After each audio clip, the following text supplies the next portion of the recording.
Mazmur 91.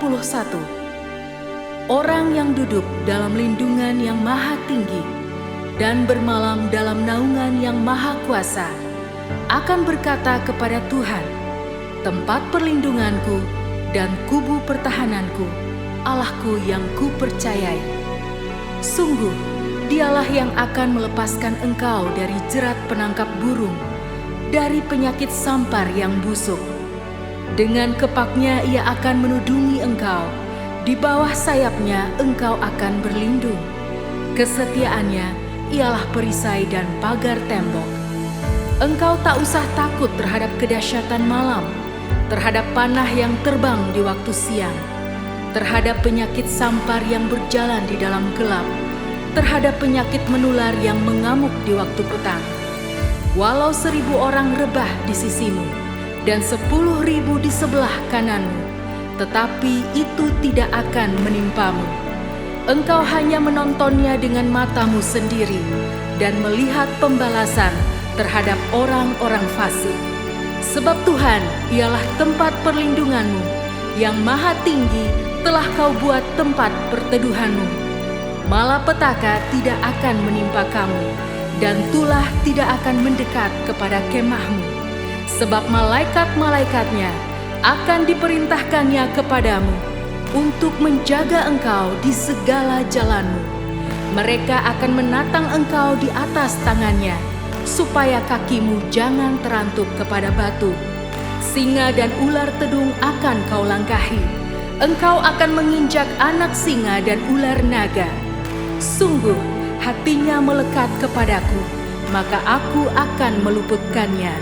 Aku akan membentenginya, sebab ia mengenal namaku. Bila ia berseru kepadaku, aku akan menjawab. Aku akan menyertai dia dalam kesesakan. Aku akan meluputkannya dan memuliakannya. Dengan panjang umur akan kukenyangkan dia, dan akan kuperlihatkan kepadanya keselamatan daripadaku.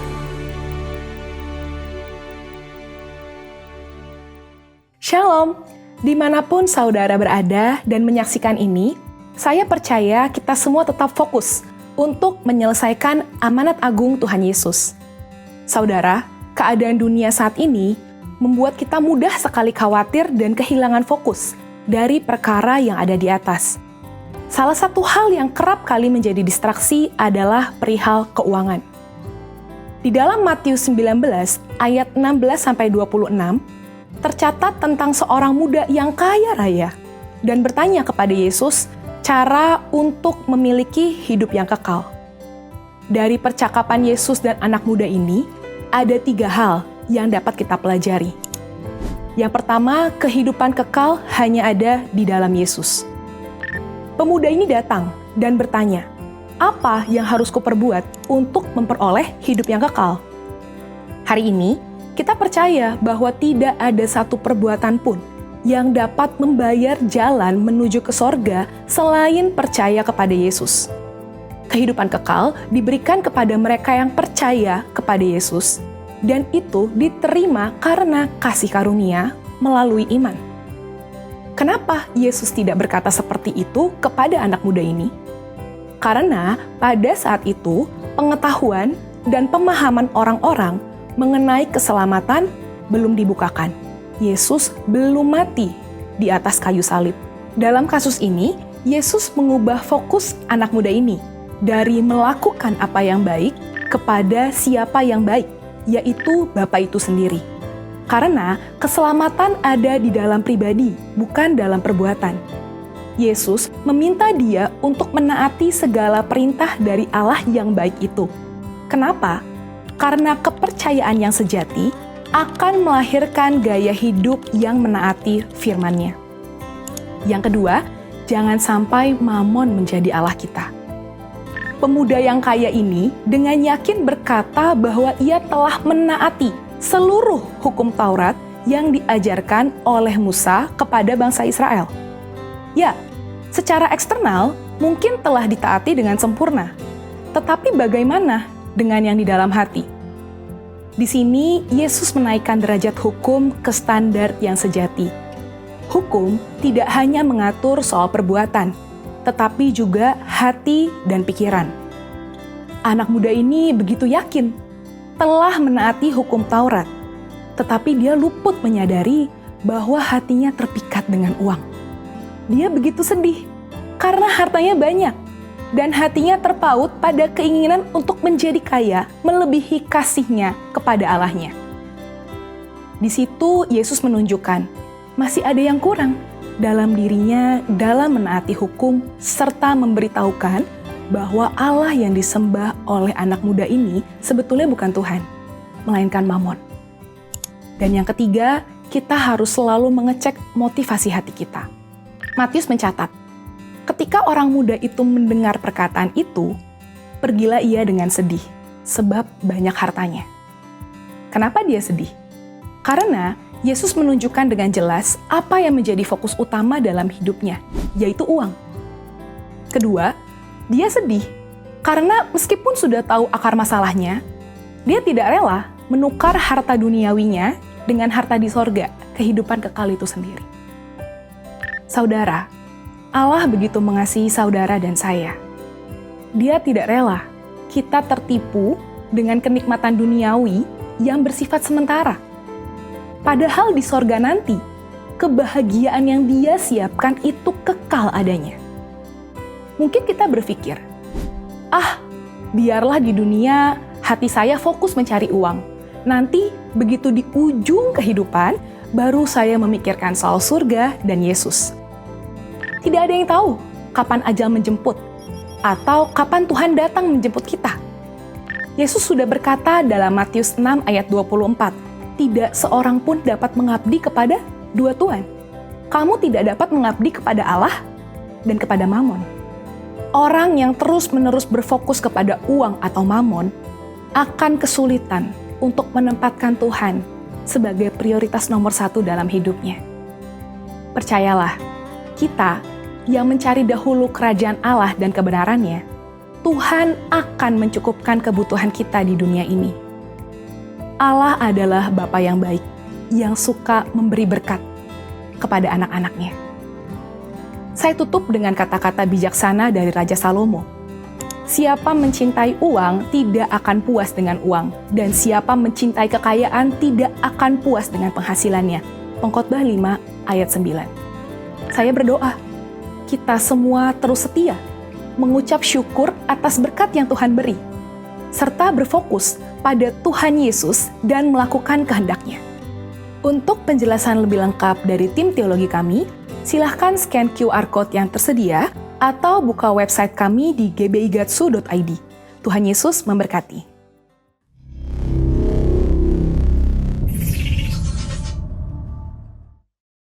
Ya, shalom saudaraku, shalom. Shalom. Mari sama-sama kita bangkit berdiri bersama saudara. Kita mengangkat pujian bagi Tuhan Yesus. Sebab banyak nama Yesus yang layak dipuji, layak disembah untuk selama-lamanya. Katakan amin. Haleluya. Tepuk tangan sama-sama, kawan. Hey.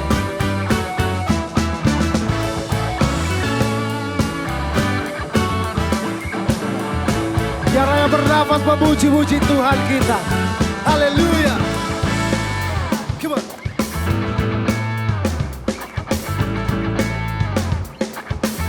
Sama-sama nyanyikan. Langit dan bumi, pujilah Tuhan. Sebab Dia ciptakan semuanya. Keagungannya mengatasi langit bumi. Sembah di hadapannya. Haleluya. Hey. Sama-sama. Langit dan bumi, pujilah Tuhan. Sebab Dia ciptakan semuanya. Keagungannya mengatasi langit bumi. Ku sembah sujud di hadapannya. Come on. Ku puji, ku sembah, ku puji, ku sembah Yesus Kristus Sang Penebusku. Ku puji, ku sembah, ku puji, ku sembah Yesus Tuhan dan Rajaku. Sorakan haleluya. Hey.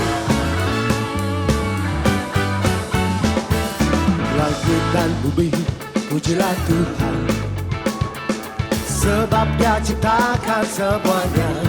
Keagungannya ya, ku sembah sujud di hadapannya. Come on. Ku puji, ku sembah, ku puji, ku sembah Yesus Kristus Sang Penebusku. Ku puji, ku sembah, ku puji, ku sembah Yesus Tuhan dan Rajaku.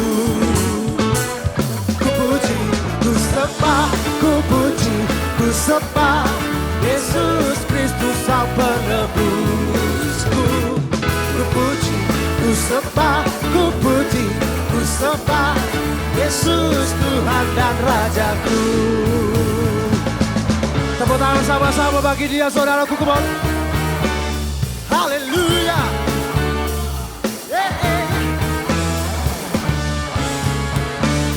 Kami tinggikan Engkau Tuhan, sebab hanya Yesus yang layak disembah. Katakan haleluya, amin, haleluya, amin, haleluya, amin, haleluya. Lambaikan tangan kita sama-sama, saudaraku. Haleluya, amin, haleluya, amin, haleluya, amin, haleluya. Saudara saja, haleluya. Hey, come on.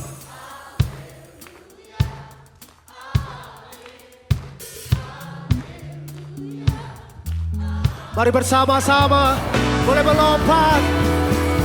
Come on.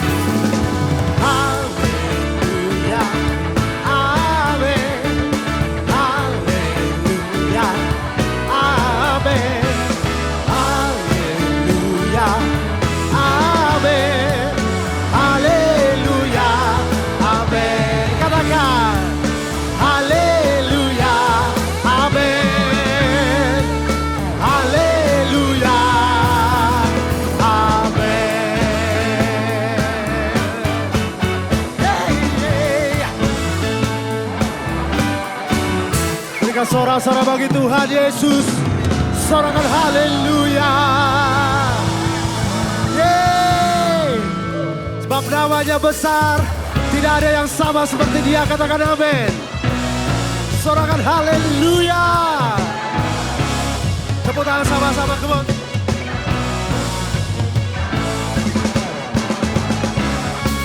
Engkau layak ditinggikan Tuhan untuk selama-lamanya. Sebab Engkau besar, Engkau mulia. Dahsyat perbuatan-Mu atas setiap kami. Sama-sama katakan, saudaraku.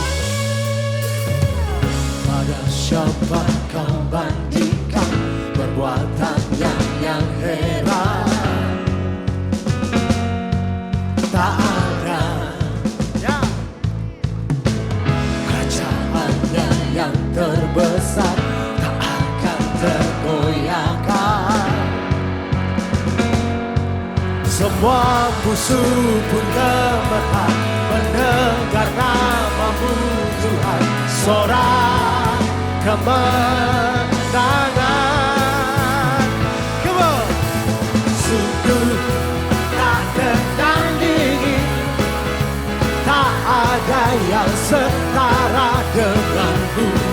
Hanya Yesus Tuhanlah yang terhebat, jauh melebihi dari penguasa di dunia. Kerajaan-Mu kekal. Haleluya. Nyanyikan sama-sama, saudara. Come on. Pada siapa kau bandingkan perbuatannya yang besar? Sama-sama katakan. Tak ada. Kerajaannya yang terbesar tak akan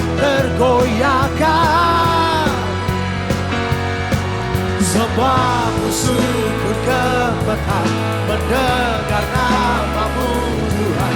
Sorak kemenangan, sungguh tak tertandingi, tak ada yang setara denganmu. Hanya Yesus Tuhanlah yang terhebat, jauh melebihi dari penguasa di dunia. Kerajaanmu kekal. Tepuk tangan di atas kepala kita, saudaraku, come on. Bagi Tuhan kita yang dahsyat, sorakan haleluya.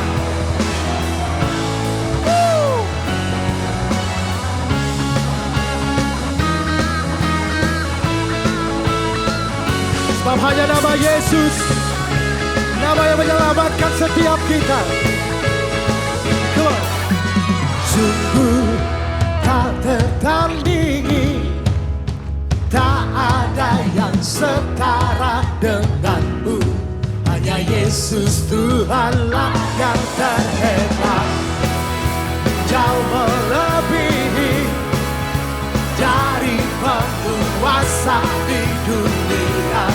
Kerajaanmu kekal, sungguh tak tertandingi, tak ada yang setara denganmu. Hanya Yesus Tuhanlah yang terhebat, jauh melebihi dari penguasa di dunia. Kerajaanmu kekal. Berikan sorak-sorai bagi Allah kita, come on. Jesus, haleluya. Dia besar, dia mulia, dia ajaib, amin. Tidak ada yang sama seperti Yesus. Tepuk tangan bagi dia, saudara. Haleluya. Sebab itu kita datang kepada dia dan menyembahnya.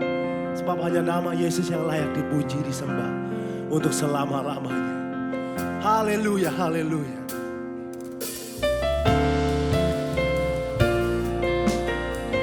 Kami datang kepadamu Tuhan.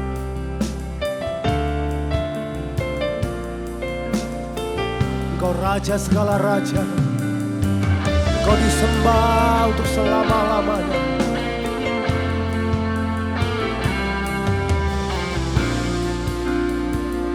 Makasih Tuhan. Yesus, kami puja, kami sembah sebagai Raja. Berdiri di tengah kami, ditinggikan dan dipuji. Yesus, kami puja, kami sembah sebagai Raja. Berdiri di tengah kami, ditinggikan dan dipuji. Sembah dan puji penuhi tatamu. Sembah dan puji penuhi tatamu. Sembah dan puji penuhi tatamu. Yesus Tuhan adalah Raja. Berikan sorak-sorai bagi dia, saudara. Haleluya. Bersama-sama katakan, Yesus kami puja, kami sembah sebagai Raja. Berdiri di tengah ditinggikan dan dipuji. Oh, sembah dan puji Luhitatamu. Sembah dan puji Luhitatamu. Sembah dan puji Luhitatamu. Yesus Tuhan adalah Raja. Sembah Dia saudara. Sembah dan puji Luhitatamu. Sembah dan puji Luhitatamu. Sembah dan puji Luhitatamu. Yesus Tuhan. Mari sama-sama datang kepada Dia. Oh, sembah Dia. Haleluya. Kau saja yang layak disembah selamanya, ya Tuhan. Oh, riaralabo, syaralabaralabaralabaralabaralabaralabaralabaralabaralabar. Ya Tuhan, nama-Mu besar, nama-Mu mulia, kudus, kuduslah Tuhan. Oh, dalamo, shirerarare, hiaralabaralabaralabaralabaralabar. Terus angkat suara kita saudara, terus sembah, Dia sembah. Oh, ralabaralabaralabaralabaralabaralabaralabar. Kiriarabo, shararararare, hiaralabaralabaralabaralabaralabaralabar. Kau saja yang layak Tuhan, Kau saja yang ditinggikan untuk selama-lamanya. Haleluya. Oh, sembah dan puji Luhitatamu. Sembah dan puji Luhitatamu. Sembah dan puji Luhitatamu. Yesus Tuhan adalah Raja. Sembah Dia, sembah dan puji Luhitatamu. Sembah dan puji Luhitatamu. Sembah dan puji Luhitatamu. Yesus Tuhan. Mari lebih lagi sambil mengangkat tangan, sama-sama sembah, sembah dan puji Luhitatamu. Sembah dan puji Luhitatamu. Sembah dan puji Luhitatamu. Yesus Tuhan adalah Raja. Yesus Tuhan adalah Raja. Yesus Tuhan adalah Raja. Oh,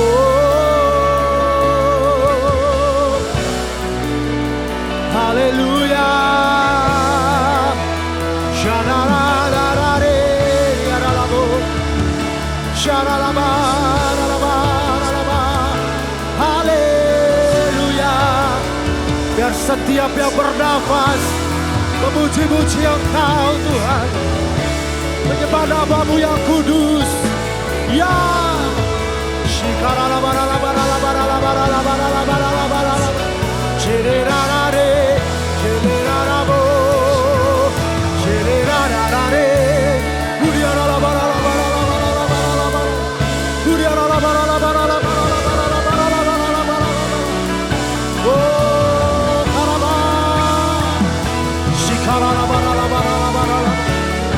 Mari alami perjumpaan dengan Tuhan, saudara.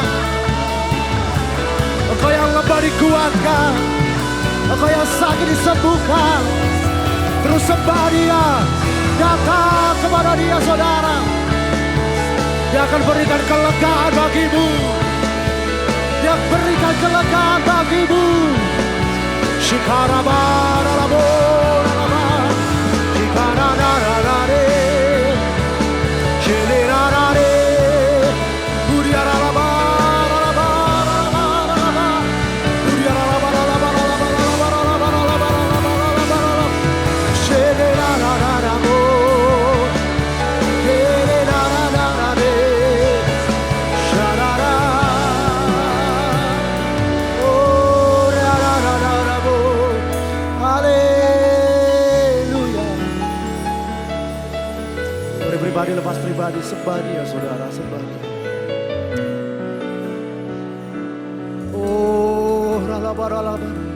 Sebab Kau saja yang layak dipuji selama-lamanya. Apapun keadaan kami saat ini, Tuhan, kami mau ambil keputusan untuk terus memuliakan Tuhan melalui bibir, mulut kami, hati kami, hidup kami yang menyembah ya Tuhan. Oh,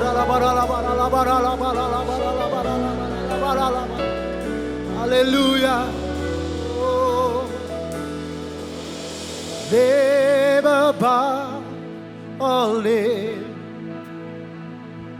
You are worthy of all praise. My heart will sing how great is our God. Angkat tangan sama-sama. Katakan ini, never bow only. Never bow only. You are worthy.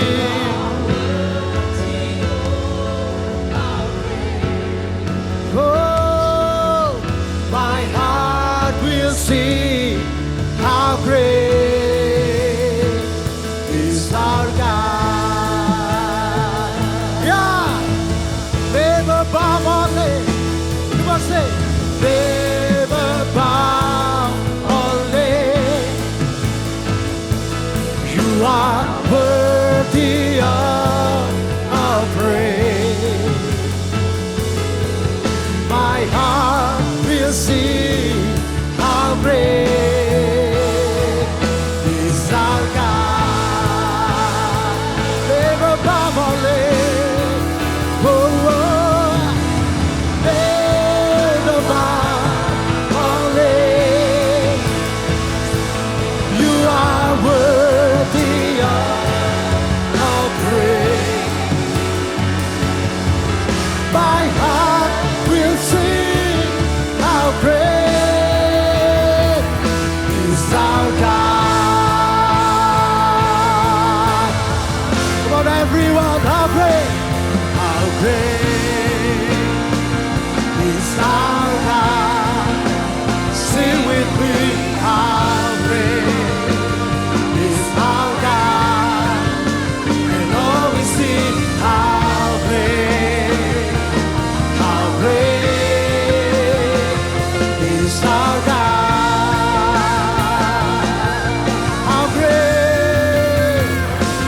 How great is our God.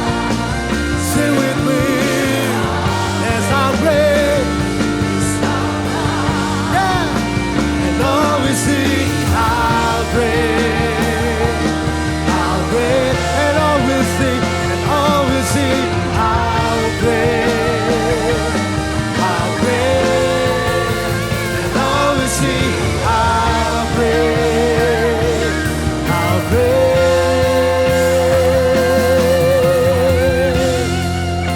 is our God. Sorak-sorai bagi Tuhan Yesus, sorak-sorai bagi Allah kita. Oh, kebesaran-Mu ya Tuhan, keagungan-Mu ya Tuhan, Kau nyatakan dalam hidup kami.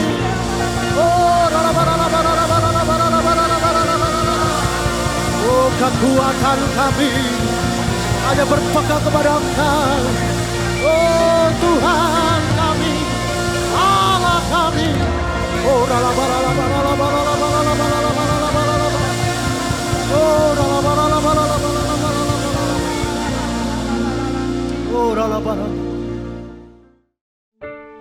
Pentakosta ketiga. Pentakosta ketiga adalah pencurahan Roh Kudus yang dahsyat di zaman ini, melebihi yang terjadi di Azusa Street. Pentakosta ketiga akan mengakibatkan penuaian jiwa yang terbesar dan yang terakhir sebelum Tuhan Yesus datang kembali. Pentakosta ketiga akan membangkitkan generasi Yeremia, yaitu anak-anak muda yang dipenuhi Roh Kudus, cinta mati-matian kepada Tuhan Yesus, tidak kompromi terhadap dosa, dan akan bergerak untuk memenangkan jiwa. Pentakosta ketiga lahir di Indonesia dan bergerak ke bangsa-bangsa. Gerakan ini dari timur ke barat dan akan kembali ke Yerusalem. Pentakosta ketiga akan memberikan kuasa untuk menyelesaikan amanat agung, dan setelah itu Tuhan Yesus datang kembali. Sebelum kita mendengarkan kebenaran firman Tuhan, mari kita akan berdoa syafaat terlebih dahulu. Bapa di surga, kami mengucap syukur karena kami boleh masuk dan menikmati hadirat-Mu Tuhan. Karena kami percaya Engkau terlebih rindu untuk berjumpa dengan kami, Engkau terlebih rindu untuk menjamah setiap kami. Karena Engkau yang lebih mengerti pergumulan kami, Engkau yang lebih tahu jawaban-jawaban yang tepat bagi setiap doa dan pengharapan kami. Dan dalam hadirat-Mu kami percaya ada kesembuhan, ada pemulihan, ada kelepasan, dan ada segala yang baik yang Engkau limpahkan bagi setiap kami. Biarlah kami boleh terus mengucap syukur, kami mau terus memuji dan menyembah Engkau, memuliakan Engkau sebab Engkau yang layak untuk ditinggikan. Terima kasih ya Aba, saat ini kami sepakat bersama berdoa bagi para pemimpin rohani kami, untuk Bapak Gembala, Pak Niko, beserta dengan keluarga, untuk Gembala Pelaksana Harian Rayon 2, Bapak Beni Gunawan beserta dengan keluarga, dan juga para wakil Rayon 2 beserta dengan keluarga. Engkau yang memberkati setiap hamba-hamba-Mu, Engkau memberikan kesehatan, kekuatan, Engkau yang memberikan hikmat, kebijaksanaan, agar setiap hamba-hamba-Mu boleh terus memimpin di dalam kasih dan di dalam kebenaran-Mu. Dan Engkau yang terus menuntun, menyertai agar setiap keputusan yang diambil semua berasal daripada Engkau sendiri. Terima kasih, kami bersyukur untuk para pemimpin rohani kami. Dan kami juga terus berdoa bagi bangsa dan pemerintahan bangsa ini. Kami percaya bangsa ini ada di dalam hati-Mu, bangsa ini ada di dalam kuasa-Mu, bangsa ini ada di dalam rencana-Mu. Oleh karena itu kami mau terus perkatakan, damailah Indonesia. Indonesia sehat, Indonesia pulih, Indonesia diberkati dan menjadi berkat bagi bangsa-bangsa. Berkati pemerintahan untuk Bapak Presiden, Wakil Presiden, juga seluruh para menteri dan jajaran kabinet dari pusat sampai daerah, TNI, Polri, semua Tuhan Engkau memberkati, diberikan hati yang takut akan Tuhan, hati yang sungguh-sungguh peduli atas pemulihan dan kesejahteraan bangsa ini. Dan biarlah setiap keputusan yang diambil semuanya ada di dalam kendali-Mu. Terima kasih, kami bersyukur untuk bangsa ini dan pemerintahan bangsa ini, dan kami percaya janji-Mu bahwa hari-hari ini Engkau sedang mencurahkan Roh-Mu secara dahsyat dan penuaian jiwa besar-besaran sedang terjadi. Setiap lutut bertelut, setiap lidah mengaku Engkau Yesus adalah Tuhan dan Juru Selamat. Terima kasih, kami bersyukur ya Bapa. Sebentar kami akan mendengarkan kebenaran firman-Mu. Engkau jamah hati kami, penuhi dengan Roh-Mu, agar hati kami adalah hati yang baik. Sehingga setiap firman yang boleh ditabur, tertanam di dalam hati kami, bertumbuh dan berbuah, Dan seperti apa yang firman-Mu katakan, apapun yang kami lakukan dan kami kerjakan, Tuhan buat beruntung dan berhasil. Sehingga kami boleh menjadi berkat dan nama Tuhan Yesus dipermuliakan. Terima kasih, kami bersyukur, kami sambut firman-Mu dengan sukacita di dalam nama Tuhan Yesus Kristus. Haleluya. Amin. Satu firman Tuhan saya mau sampaikan adalah saya mau bicara mengenai bagaimana Tuhan dapat mengubah trauma menjadi sebuah transformasi. From trauma to transformation. Nah saudara, kalau bicara mengenai trauma, kita punya banyak trauma yang berbeda. Setiap kita ada yang pernah trauma mungkin karena takut gelap. Karena pernah dulu masa kecil kita gak sadar, kita pernah dikunci di satu kamar atau di ruang gelap. Kita sendirian lalu muncullah trauma sampai kita dewasa, kita takut gelap. Atau juga mungkin trauma karena pernah dipukulin di masa kecilnya oleh orang tua. Karena memang didikannya keras. Ada juga yang mungkin trauma karena pernah mengalami sesuatu yang sangat tidak baik atau abuse dalam kehidupan di masa lalunya sampai terbawa sampai hari ini. Ataupun pernah trauma karena pernah sakit tertentu, trauma karena pernah bangkrut, trauma karena pernah betul-betul gak punya uang dan hidup begitu sulit. Trauma pernah ada dan mungkin tanpa kita sadar masuk di dalam alam bawah sadar kita. Dan hari ini kita berjalan di dalam trauma. Hari ini kita akan belajar bagaimana Tuhan membawa kita justru bukan menghindari trauma, tetapi membawa transformasi sekalipun kita berjalan dengan trauma masa lalu kita. Saudara, Tuhan tidak menuntut kita sembuh lebih cepat, tetapi Tuhan akan menuntun kita pulih lebih dalam, karena itu jauh lebih penting. Kebahagiaan bukan hasil dari trauma yang hilang, tetapi hasil dari hati yang dibentuk ulang oleh Tuhan. Nah saudara, pertanyaannya adalah apakah saya kemudian bisa bahagia sedangkan saya membawa begitu banyak trauma dalam kehidupan saya? Ada satu gambar, slide setelah ini. Ini adalah gambar nebula dan bintang yang ada di luar planet bumi. Saudara, ternyata matahari itu adalah salah satu bintang. Makanya kalau saudara menatap ke langit, saudara akan bisa membedakan mana itu bintang, mana itu planet. Karena dua-duanya bisa bercahaya. Tetapi kalau bintang, dia cahayanya akan kelap-kelip. Gitu. Tapi kalau planet, dia cahayanya akan stay. Kalau saudara malam hari, saudara lihat ke langit, saudara lihat ada satu cahaya yang stay di luar angkasa sana. Saudara akan melihat itu sebetulnya adalah pantulan cahaya yang diserap oleh satu planet dan dia diam. Itu seperti bulan, makanya bulan tidak kedap-kedip. Tetapi sebetulnya bintang adalah matahari yang kita lihat jaraknya jutaan tahun cahaya, ribuan tahun cahaya.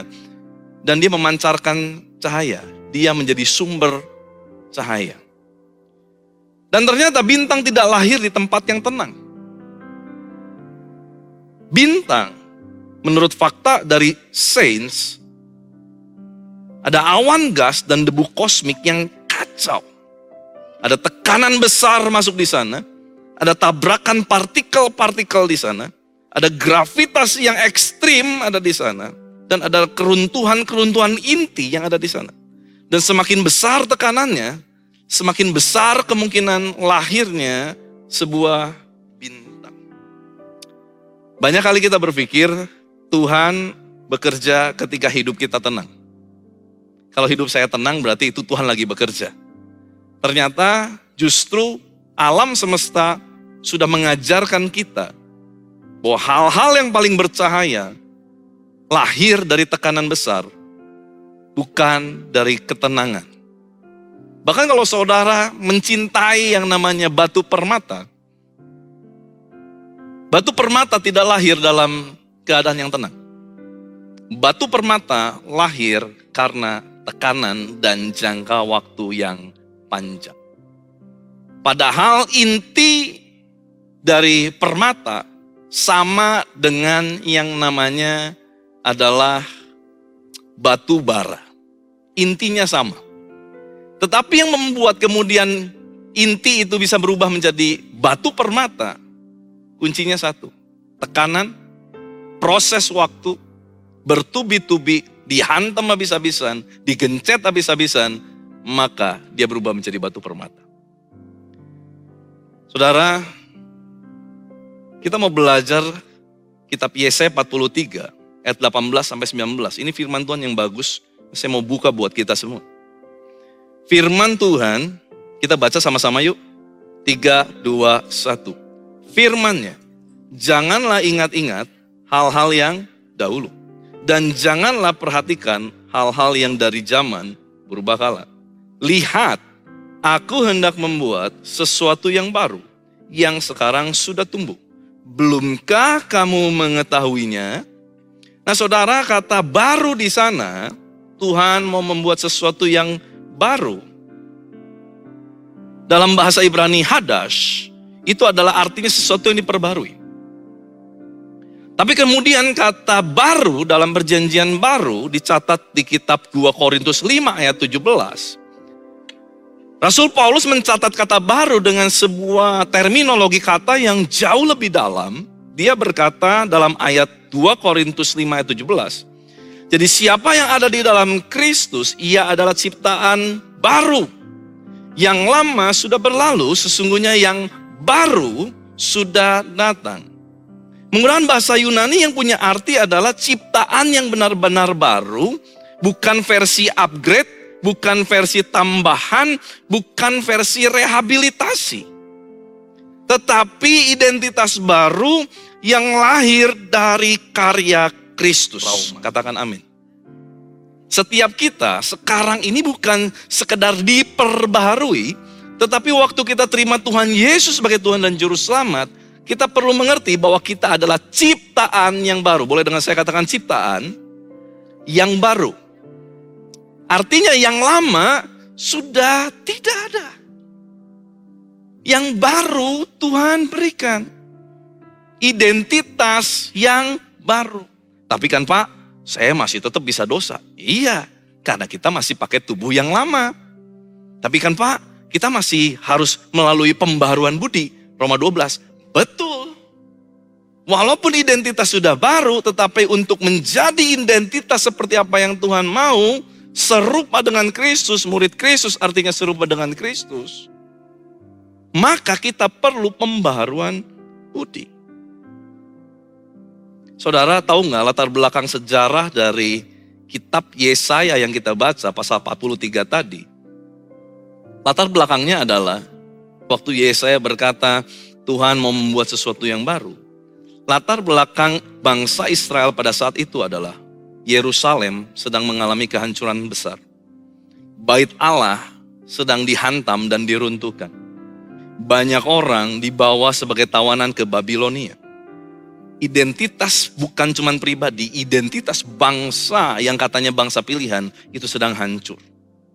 Mereka bahkan merasa Tuhan sudah tidak ada lagi di pihak mereka. Saudara, buat orang Israel pada saat itu, ini bukan sekedar krisis politik, tetapi ada sebuah trauma yang bertubi-tubi.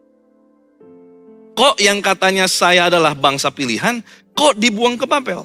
Kok yang katanya saya adalah bangsa pilihan, hidup kita ditakar orang?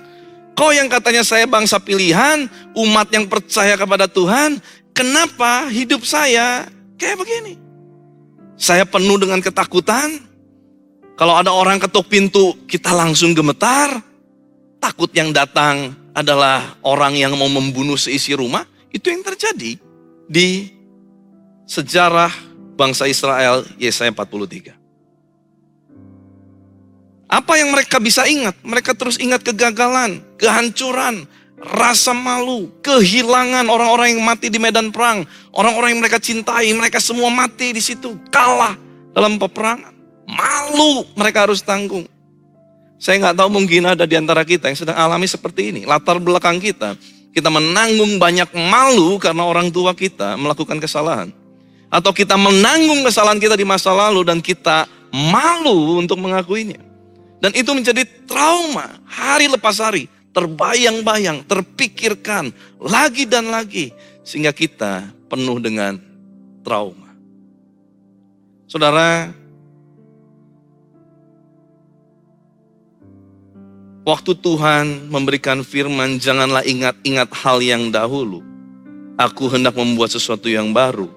Itu bukan berarti Tuhan menyuruh mereka untuk pura-pura amnesia. Tetapi Tuhan sedang berkata, jangan biarkan masa lalumu menjadi pusat identitasmu lagi. Saudara bayangkan, mereka jelas dalam keadaan yang terpuruk. Mereka jelas membawa trauma itu berjalan bersama dengan mereka.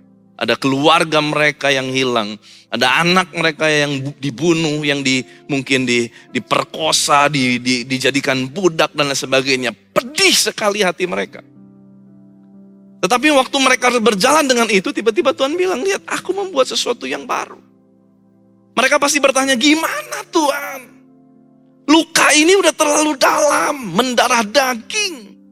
Gimana Tuhan bisa memperbarui aku lagi? Gak mungkin aku bisa lupa kesalahan orang itu Tuhan. Orang itu udah terlalu jahat dalam hidup saya. Gak mungkin Tuhan saya bisa lupain itu. Itulah yang dialami bangsa Israel. Tapi firman yang sama hari ini diucapkan buat saudara yang mungkin alami trauma itu di masa lalu.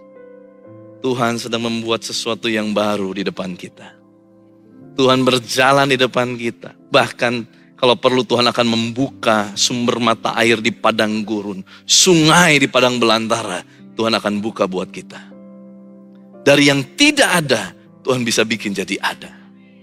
Dari hati yang hancur, Tuhan bisa bikin jadi hati yang pulih. Saudara, tapi menariknya Tuhan bilang gini. Sebelum Tuhan memberi yang baru, Tuhan bilang gini. Jangan ingat-ingat hal yang dahulu. Hal yang dahulu di sana bukan hanya bicara trauma masa lalu mereka. Tetapi kalau kita lihat konteksnya, hal yang dahulu di sana adalah sebelumnya Yesaya sedang membahas kespektakuleran mujizat Tuhan dalam hidup bangsa Israel. Waktu Tuhan membelah laut Teberau, waktu Tuhan menghancurkan kereta Firaun, waktu Tuhan menyelamatkan Israel dari Mesir, itu semua konteksnya. Artinya apa? Bahkan kalau kita mau mengalami sesuatu yang baru, saudara dengar ini. Bukan cuma kita harus meninggalkan trauma yang lalu, di mana kita pasti akan tetap mengingatnya. Karena hal yang penting gak mungkin kita bisa lupa. Karena kita gak mungkin amnesia tiba-tiba. Hal yang penting, hal yang menyakitkan dalam hidup kita, gak mungkin tiba-tiba kita bisa lupa, betul gak? Tapi bukan berarti kita tidak bisa melepaskan pengampunan ya. Setiap kali kita ingat, setiap kali kita melepaskan pengampunan, itulah pengampunan yang benar. Kalau bicara, saya udah mengampuni sampai melupakan, itu berarti dosa atau kesalahan orang sama kita gak seberapa sampai kita lupa. Tapi kalau itu dosanya, kesalahan orangnya, sakitnya begitu dalam, bagaimana kita bisa lupa? Kita akan tetap membawanya. Tapi hari ini kita mau belajar justru sampai sekalipun kita membawanya. Sampai nanti kita mengalami sesuatu yang baru bersama dengan Tuhan. Kita menjadi oke dengan setiap luka-luka kita. Saudara, bahkan cuman bukan trauma yang kita harus belajar tinggalkan, tetapi juga adalah keberhasilan, mujizat, kehebatan, pengalaman di masa lalu. Ya, untuk beberapa hal kita perlu mengingat keajaiban Tuhan dalam hidup kita. Tetapi jangan terpaku terus dengan hal yang lalu. Jangan terpaku dengan cara-cara yang lalu. Sehingga Tuhan gak bisa bikin yang baru. Kalau kita sudah patternkan Tuhan dengan pola, Tuhan, kalau Tuhan mau bikin bisnis saya berhasil, dulu Tuhan bikin dengan cara seperti ini, seperti ini, seperti ini. Maka sekarang Tuhan harus bikin seperti ini, seperti ini. Waktu seperti ini itu tidak terjadi, lalu kita bilang Tuhan tidak bekerja. Karena kita yang sudah bikin pola. Padahal Tuhan tidak menggunakan pola yang sama. Dalam mujizatnya, Tuhan tidak menggunakan pola yang sama. Mari, waktu kita bergerak mengalami yang baru, tinggalkan pola-pola yang lalu. Saudara, Israel ingin Tuhan mengembalikan masa lalu keberhasilan mereka, tetapi Tuhan justru menawarkan masa depan yang baru. Kadang kita berdoa, Tuhan kembalikan hidupku seperti dulu. Waktu aku bahagia, waktu aku belum alami trauma, kembalikan seperti dulu. Nyatanya itu semua tidak terjadi. Lalu kita mulai kecewa. Padahal bukan berarti Tuhan gak bikin yang baru. Waktu Tuhan mau bikin yang baru, caranya mungkin beda. Tapi kitanya masih terpaku dengan cara yang lalu. Sehingga kita tidak bisa ikut cara yang baru. Saudara bisa ikuti saya sampai di sini? Dan ini sejalan dengan apa yang dicatat dalam 2 Korintus 5 ayat 17 tadi. Siapa yang ada di dalam Kristus, ia adalah ciptaan yang baru. Artinya betul-betul bukan cuma diperbaiki, tetapi Tuhan akan recreate it. Menciptakan ulang kalau perlu. Dari yang tidak ada menjadi ada. Saudara, ada beberapa poin yang kita harus belajar. Kalau kita mau pulih dari trauma masa lalu kita, yang pertama, ini poin yang sangat penting. Yang pertama adalah recognize. Boleh dengan saya katakan recognize. Menyadari dan mengakuinya bahwa memang kita punya trauma. Menyadari dan mengakui bahwa kita memang pernah mengalami hal buruk itu. Saudara, banyak kali orang mengalami gangguan kejiwaan. Itu terjadi karena apa? Mereka menolak kenyataan. Tidak mau terima kenyataan yang ada. Dari kaya raya sekarang bangkrut, gak bisa terima. Jadi sakit jiwa. Saudara, kalau kita mau pulih dari trauma, yang pertama justru kita harus menyadari dan mengakui. Banyak orang gak bisa bahagia, bukan karena traumanya, tetapi karena terus-menerus berperang melawan traumanya setiap hari. Siapa di antara kita yang masih terus berusaha berperang melawan trauma kita setiap hari? Dan kita menemukan diri kita gagal lagi dan lagi. Mencoba melupakan tapi justru makin teringat. Mencoba kuat tetapi makin hancur. Mencoba tidak takut tetapi semakin panik. Ini seperti orang yang berenang melawan arus, makin melawan makin tenggelam. Justru pemulihan dimulai ketika kita berhenti berperang melawan trauma kita dan mulai mengakui ya memang kita punya masa lalu tidak baik. Ya sudah. Memang itu nempel mau bilang apa? Ya sudah, memang kita punya pohon keluarga gak bagus mau bilang apa? Memang orang tua saya memang, mohon maaf, bercerai mau bilang apa? Ya memang keadaan saya sekarang juga lagi gak baik, mau bilang apa?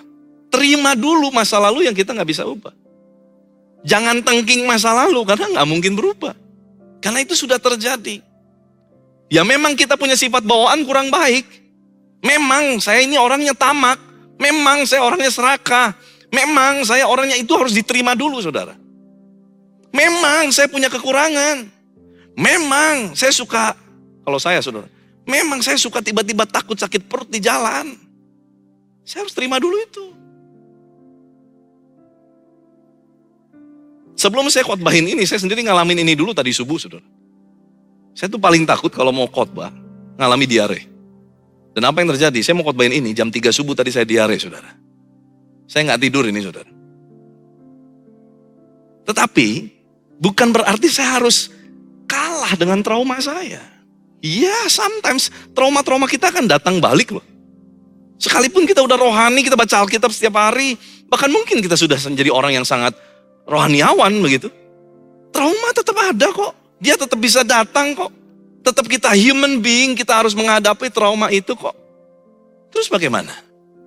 Cara yang pertama, akui memang, ya saya memang punya kelemahan itu. Ya sudah. Banyak orang justru gak bisa move on, kenapa? Karena gak mau mengakui kita punya kelemahan. Enggak, saya gak gitu. Enggak, saya gak gitu. Itu orang gak bisa berubah. Karena gak mengakuinya. Tapi kalau kita mau alami transformasi perubahan, yang pertama kita harus lakukan apa? Kita akui. Kenapa? Karena Mazmur 34 ayat 18 bilang, Tuhan itu dekat kepada yang patah hati. Kalau hati kita keras, kita berkata enggak bisa kita dekat sama Tuhan. Tapi kalau hati kita lembut dan kita berkata, iya Tuhan memang saya perlu ditolong. Itulah orang-orang yang akan alami pertolongan Tuhan. Tuhan gak pernah minta kita jadi kuat setiap saat kok. Tuhan cuma minta kita jadi pribadi yang jujur. Saudara, saya punya anak laki, sekarang usianya 7 tahun. Anak laki aktif saudara ya, gak bisa diem. Senang main layangan, senang main ke tetangga, senang main bola sama tetangga, senang nyari ikan di selokan. Anak saya saudara itu. Saya dulu gak gitu-gitu amat, tapi dia senang itu ya. Udah bilangin jangan, dia senang gitu. Dan apa yang terjadi? Karena dia senang gitu, naik sepeda lah keliling komplek, jatuh. Jatuh pulang, nangis. Ya kita orang tua obatin toh, betul gak? Tapi kan waktu kita mau obatin kita lihat, waduh ini luka kalau gak dibersihin dulu pakai alkohol bahaya. Jadi kita bersihin dulu pakai air, pelan-pelan. Dia mau meringiskan kesakitan, betul gak? Sakit gitu. Nah udah sembuh, gak lama dia main lagi, dia jatuh. Satu kali dia pulang, dia diem. Tapi kemudian pembantu kasih tahu, Pak, anak jatuh. Loh kok dia diem? Saya tanya. Dan kenapa diem aja? Takut. Nanti sakit Pak, sama Papa nanti dikasih alkohol. Saya mau tanya, kalau anak saya diem-diem aja dan saya nggak tahu, dan saya nggak bersihkan lukanya, saya mau tanya, lukanya bisa sembuh atau tidak? Banyak kali di antara kita tutupi luka kita sedemikian rupa. Kenapa? Takut sakit. Padahal waktu kita menghadapi luka kita dan kita mengalami sakit, disitulah pemulihan kita dimulai.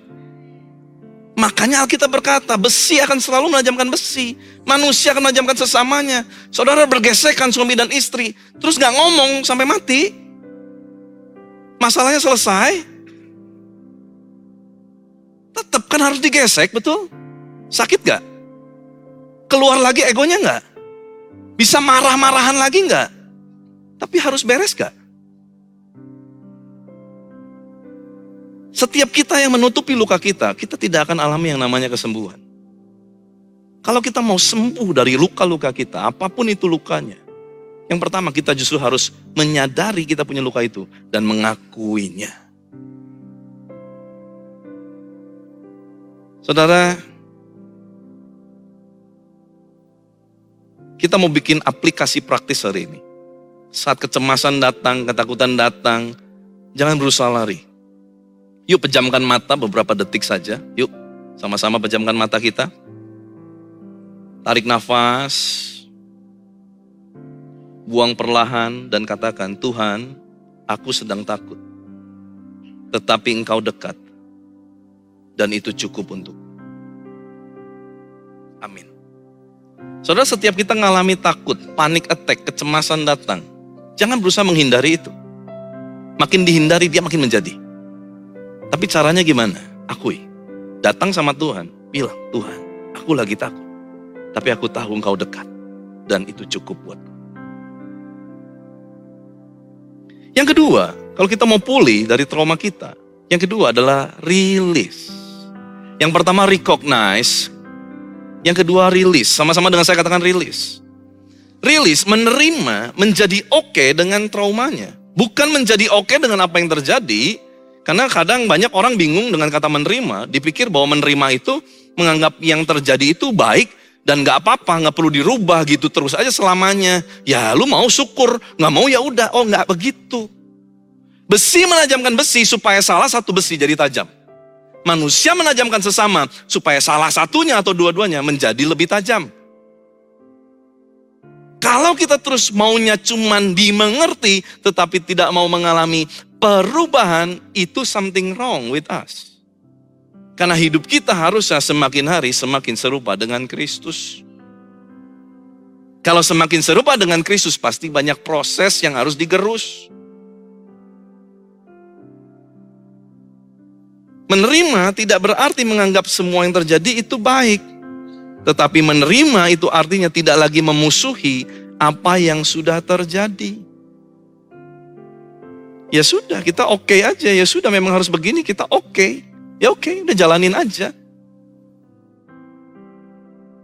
Karena yang kita lawan bukan masa lalu kita. Tetapi yang kita lawan adalah perlawanan kita terhadap masa lalu. Itu yang sering kali jadi masalah.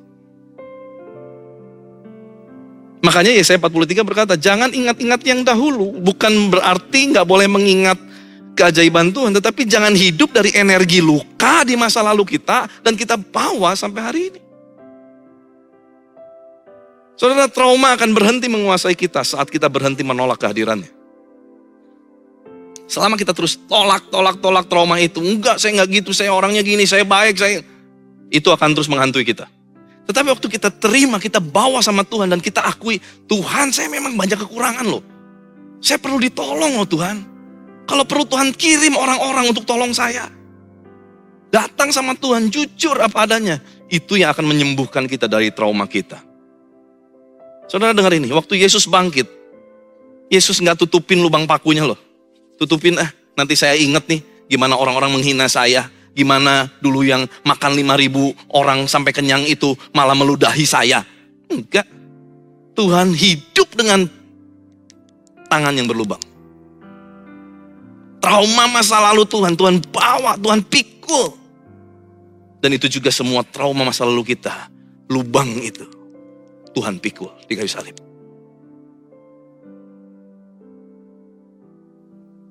Tetapi masalahnya waktu Tuhan membawa itu dan Yesus bangkit, sekalipun dia masih punya lubang paku, luka itu tetap ada, tetapi luka itu tidak lagi melukainya. Ini penting. Luka bisa ada dalam hidup kita, tetapi masalahnya apakah luka itu masih melukai hidup kita atau tidak? Kalau luka itu masih melukai hidup kita, berarti kita belum selesai dengan luka itu. Banyak orang berpikir kalau luka saya masih ada berarti saya belum sembuh. Tidak. Kesembuhan itu bukan hilangnya luka, tetapi hilangnya kuasa luka atas hidup kita. Saudara mau terus dikuasai dengan teror sakit penyakit, teror ketakutan. Sebutkan mujizat yang paling hebat yang pernah terjadi selama Tuhan Yesus melakukan mujizat. Lazarus ya, Lazarus bangkit, betul nggak? Ya, anak laki-laki Nain ya, bangkit, luar biasa. Luar biasa ya, sakit sembuh, ya oke. Tapi ada yang lebih lagi kan orang mati bangkit, itu luar biasa. Pertanyaan saya, Lazarus pada akhirnya mati lagi nggak? Anak laki-laki Nain mati lagi nggak pada akhirnya? Dorcas yang dibangkitkan sama Petrus, mati nggak akhirnya? Saudara dengar ini, mujizat yang terbesar dalam hidup manusia sebetulnya cuma satu. Kehidupan kekal melalui Yesus Kristus. Di luar itu gak ada yang kekal. Di luar itu mujizat tidak ada yang kekal. Artinya kalau hari ini kita alami mujizat, besok kita bisa ngalami masalah lagi. Sorry ya, gak enak. Tapi itulah hidup. Pertanyaannya gimana kita menjalaninya, itu jauh lebih penting. Saudara tutup mata sekali lagi, saya mau ajak kita melakukan sebuah aplikasi. Letakkan tangan di dada kiri, tutup matamu, katakan ini. Luka ini bagian dari ceritaku, tapi bukan identitasku. Apa lukamu? Ketakutan. Luka ini bagian dari ceritaku, tapi bukan identitasku. Saudara, itu adalah hal sederhana, tetapi saudara sedang membuat sebuah neuron baru, dan ini seringkali dipakai dalam latihan orang yang mengalami trauma pasca peperangan. Saudara lakukan tiap hari, ini bukan sugesti positif. Karena ini sedang bicara mengenai Tuhan ada di dalam kita, dan dia oke dengan luka kita. Dia mau tolong kita selama kita mau terbuka sama Tuhan. Yang ketiga, rebuild, bangun ulang. Saudara, kita perlu melatih pola hidup bahagia. Bangun ulang. Karena kebahagiaan itu tidak datang karena keadaan. Karena kalau kita menggantungkan kebahagiaan karena keadaan, sifatnya sementara. Kita bisa hari ini bahagia, pagi bahagia karena dapat kangtau. Sore kita bisa jadi kesel karena dicuri kangtaunya sama orang. Pagi dapat berkat, sore dicuri berkatnya. Kita hilang bahagia. Tidak, bahagia itu harus dijadikan pola hidup baru. Makanya Roma 12 ayat 2 berkata, berubahlah oleh pembaruan budimu. Dan perubahan di situ adalah proses yang berkelanjutan, day by day, tidak tiba-tiba. Dan saudara dengar ini, kebahagiaan bukan perasaan atau keadaan, tetapi skill yang bisa kita latih setiap hari. Caranya gimana? Rayakan dan ucapkan syukur atas setiap hal kecil apapun yang kita bisa capai hari ini. Rayakan setiap kemenangan kecilmu bersama dengan Tuhan. Ucapkan syukur dengan itu. Then you will be happier. Engkau akan menjadi pribadi yang lebih bahagia. Jangan tunggu doa dijawab, berkat turun melimpah. Tiba-tiba dapat uang kaget. Udahlah, kejauhan kelamaan. Kita bisa latih kebahagiaan itu tiap hari. Walaupun suami saya banyak kurangnya, tetapi dia baik juga. Itu kan latihan kebahagiaan, saudara. Lalu kita ingat lagi kebaikan suami kita. Walaupun istri saya cerewet, tetapi dia perhatian juga. Bahagia tuh, lama-lama kayak begitu hidupnya. Tapi kalau nggak ada ucapan syukur, nanti tunggu betul-betul istri saya berubah jadi malaikat. Kapan? Mari latih bahagia setiap hari, amin. Saudara, bahagia bukan menunggu badai selesai. Bahagia adalah belajar merasakan kehadiran Tuhan di tengah badai. Itu bahagia.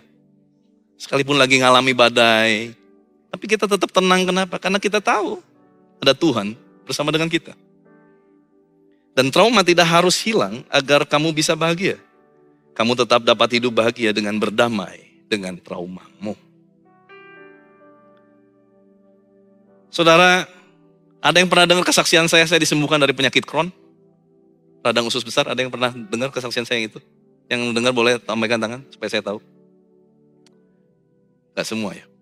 Saudara, tahun 2019 saya dinyatakan sakit Crohn dan di tahun 2019 yang sama, lewat dari 6-7 bulan, Tuhan kasih saya kesembuhan, di mana saya disembuhkan secara sempurna, medis bilang saya sembuh.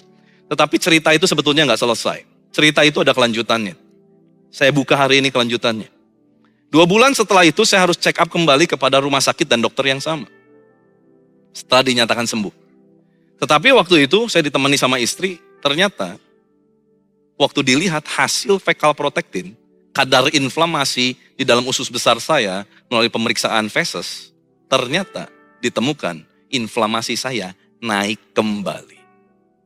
Artinya kalau dilihat dari angka itu, maka harusnya dokter bertanya, berarti ini belum sembuh. Jujur saat itu, panik gak? Panik. Bingung gak? Bingung. Takut gak? Takut. Tapi saya mulai tanya sama istri saya, ini gimana? Berarti saya belum sembuh dong. Saya sakit nih masih berarti. Kesembuhan yang kemarin gak sempurna dong. Tapi istri saya ingetin saya bilang begini, Pan, kamu sudah disembuhkan Tuhan. Kamu bisa lihat ini sebagai iman untuk kamu percaya bahwa kamu sudah sembuh, atau justru untuk membuat kamu kembali kepada trauma masa lalu kamu. Keputusan di tangan kamu. Dan di momen itu saya sepakat sama istri saya, mulai hari ini, saya akan tutup hasil fecal protectin dari dokter itu. Karena saya pegang sebelumnya, bahwa Tuhan sudah sembuhkan saya sempurna. Dan setiap hari, saya berjalan, saya meyakini, bahwa Tuhan yang saya sembah, sudah betul-betul menyembuhkan saya sempurna.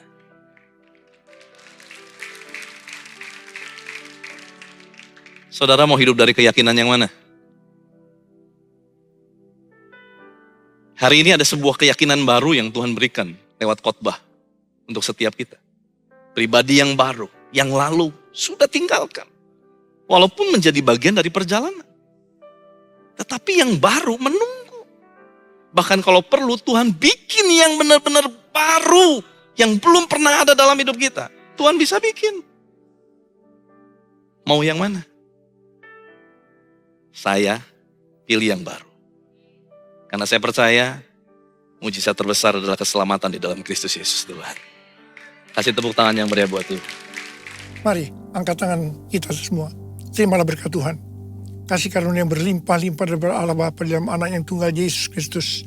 Persekutuan yang manis dengan Roh Kudus menyertai kita semua mulai hari ini sampai Tuhan Yesus datang menjemput kita di awan-awan dan bahkan sampai selama-lamanya. Yang percaya bersama-sama katakan amin.